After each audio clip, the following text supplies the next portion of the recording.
Selamat pagi dan salam sejahtera kepada semua murid tingkatan 4. Pada hari ini, cikgu ingin memberi sedikit pengenalan terhadap subjek pendidikan moral KSSM tingkatan 4 dan 5. Mata pelajaran pendidikan moral ini merupakan subjek teras di peringkat sekolah menengah. Ini bermakna semua pelajar yang bukan beragama Islam wajib untuk mengambil dan menduduki peperiksaan bagi kertas pendidikan moral dalam peperiksaan SPM. Kod kertas bagi subjek pendidikan moral ini ialah 1225.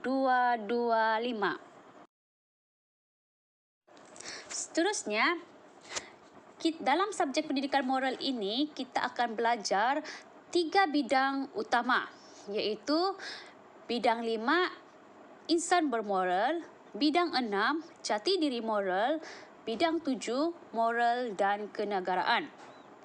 Mesti murid-murid tertanya mengapa kita mula belajar daripada bidang 5 dan bukannya daripada bidang pertama. Ini kerana murid-murid semua telah belajar bidang 1 sehingga bidang 4 semasa murid-murid berada di tingkatan 1 sehingga tingkatan 3. Jadi untuk tingkatan 4 dan 5, kita akan menyambung daripada bidang 5 sehingga bidang 7. Dalam subjek pendidikan moral ini juga terdapat nilai universal yang murid-murid kena ingati, fahami dan juga hayati.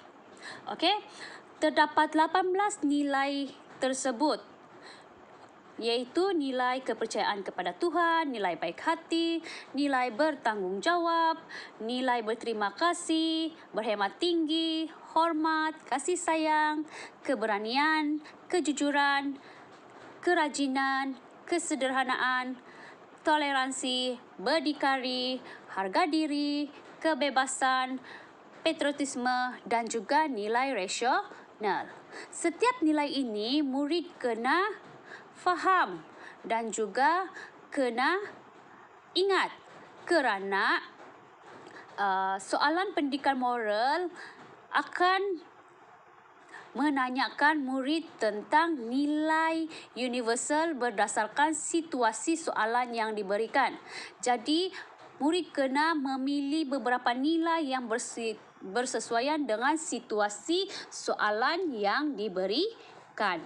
Seterusnya ialah format instrumen peperiksaan SPM bagi mata pelajaran pendidikan moral. Jenis instrumen bagi mata pelajaran pendidikan moral ini ialah ujian bertulis.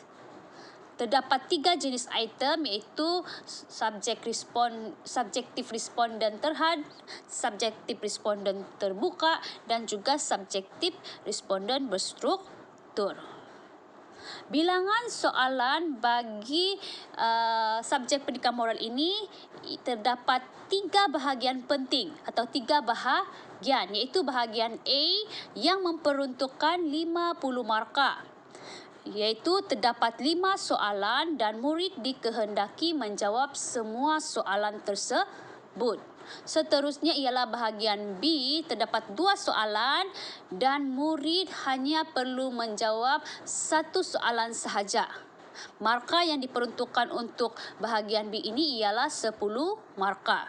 Seterusnya bahagian C, 40 markah yang diperuntukkan, terdapat 2 soalan dan jawab semua soalan tersebut. Jumlah markah bagi semua soalan tersebut sebanyak 100 markah. Manakala tempoh menjawab soal kertas peperiksaan pendidikan moral ini selama 2 jam 30 minit. Seterusnya, cikgu akan menerangkan serba sedikit tentang contoh format soalan pendidikan moral SPM. Okey, bagi bahagian A, soalan adalah berbentuk soalan subjektif, iaitu murid-murid akan diberikan gambar raja ataupun petikan ringkas. Murid-murid akan menjawab soalan berdasarkan situasi yang diberikan daripada petikan ataupun gambar raja tersebut. Seterusnya, bahagian B memperuntukkan 10 markah, iaitu terdapat 2 soalan dan juga murid harus memilih 1 soalan sahaja untuk dijawab.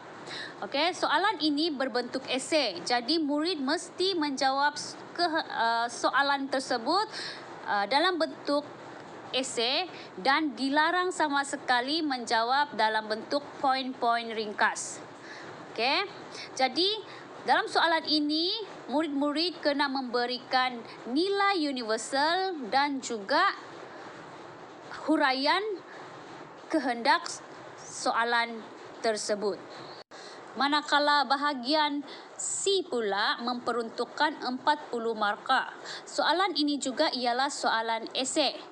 Okey, terdapat 2 soalan di dalam bahagian ini dan setiap satu soalan itu ada 2 soalan A dan B yang kamu wajib jawab. Okey, soalan ini juga berbentuk soalan esei dan tidak boleh menjawab dalam bentuk poin-poin ringkas.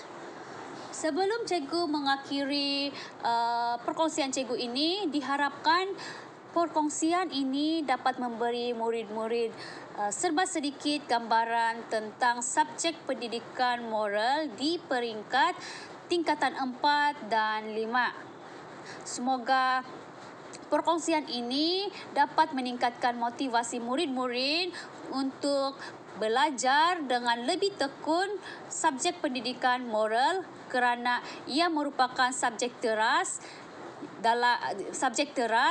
dan wajib diambil oleh semua murid yang bukan beragama Muslim.